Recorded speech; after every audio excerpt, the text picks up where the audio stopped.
नमस्कार, मेरा नाम है अरुण गौतम और आप देखना शुरू कर चुके हैं धाकर टीवी। मेरे बगल में चल रही इस तस्वीर को देखिए। इस तस्वीर में एक शख्स अपने हाथों में शिवाजी महाराज का झंडा लिया हुआ है और मस्जिद के सामने मुसलमानों के प्रति द्वेष फैला रहा है। वहीं पर बेबस लाचार पुलिस ये सारी चीजें अपनी आंखों से देख रही है, लेकिन हिम्मत नहीं है इस आतंकवादी को पकड़ने की।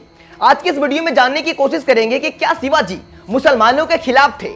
क्या शिवाजी ने अपनी जिंदगी में जो लड़ाई लड़ी थी वो धार्मिक लड़ाई लड़ी थी या फिर देश के लिए लड़ाई लड़ा था? शिवाजी को जो लोग भी हिंदू हृदय सम्राट कहते हैं, उन लोगों को यह बात भी जानना पड़ेगा कि हिंदुओं ने शिवाजी के साथ कैसा बर्ताव किया था। इन्हीं सारी बातों पर विस्तार से बात करेंगे और जानने की कोशिश करेंगे कि क्या शिवाजी की लड़ाई मुसलमानों के खिलाफ थी? क्या शिवाजी मुसलमानों से नफरत करते थे या फिर वो अपनी लड़ाई देश के लिए लड़े थे? लेकिन उससे पहले आप देखिए इस पूरी वीडियो को, जिस वीडियो में एक आतंकवादी मुसलमानों के मस्जिद के सामने शिवाजी का झंडा अपने हाथों में लेकर मुसलमानों के प्रति द्वेष फैला रहा है। जय श्री राम। मलंगडाला मुक्ति दे,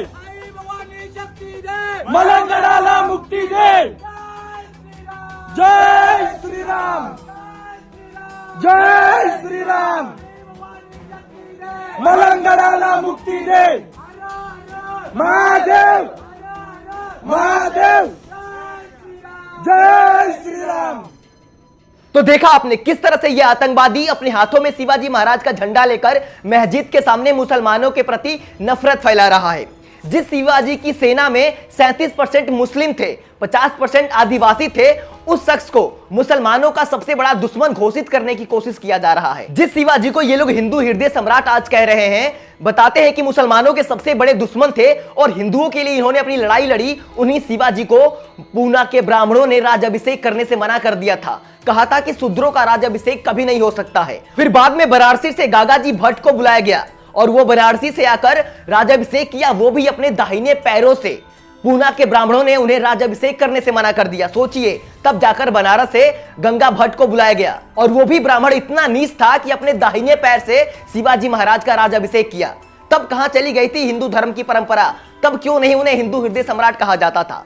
जरा सोच कर देखिए कि हिंदू हृदय सम्राट को ब्राह्मण अपने दाएं पैरों से राज्याभिषेक करता है, वो हिंदू हृदय सम्राट कैसे हो सकता है? मुसलमानों को शिवाजी महाराज कितना भरोसेमंद मानते थे या उनकी सेना में नियुक्ति को देखकर समझा जा सकता है। उनके राज्य के गुप्तचर मामलों में सचिव हैदर अली हुआ करते थे। वहीं उनकी सेना में तोप खाने का पूरा कमान एक मुसलमान इब्राहिम गर्दी के पास हुआ करता था। फिर कोई कैसे कह सकता है कि शिवाजी महाराज मुसलमानों के खिलाफ थे?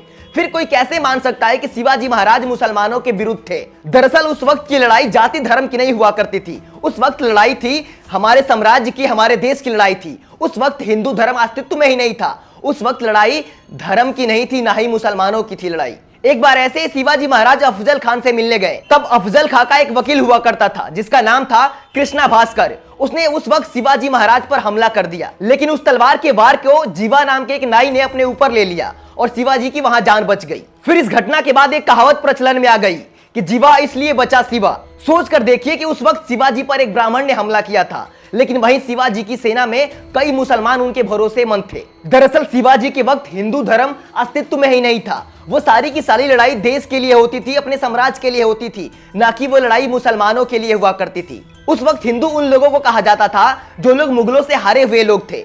फारसी भाषा के शब्दकोश में हिंदू का मतलब चोर, लुटेरा, काला लिखा हुआ है और ये शब्द भी मुगलों द्वारा दिया गया हुआ है। तो कैसे कह सकते हैं कि शिवाजी महाराज हिंदू हृदय सम्राट थे? आज जो लोग भी उनके नाम पर मुसलमानों के खिलाफ नफरत फैला रहे हैं, वो लोग शिवाजी के विचारों को धूमिल करना चाहते हैं। ऐसे लोगों पर सरकार को कार्रवाई करनी चाहिए, पुलिस को ऐसे लोगों को जेल में डाल देना चाहिए। लेकिन आप देख सकते हैं कि पुलिस वहीं पर बेबस और लाचार खड़ी होकर तमाशा देख रही है। बाकी इस वीडियो के बारे में आपकी जो भी राय हो कमेंट बॉक्स में जरूर बताएं और ऐसी वीडियो से हमेशा अवगत होते रहने के लिए सब्सक्राइब कर लीजिए धाकर टीवी, ताकि हम हमेशा आपको सच्चाई से अवगत कराते रहें और आपको बताते रहें कि क्या झूठ है और क्या सच है। ये जानते रहने के लिए सब्सक्राइब करना बिल्कुल ना भूलिएगा धाकर टीवी को।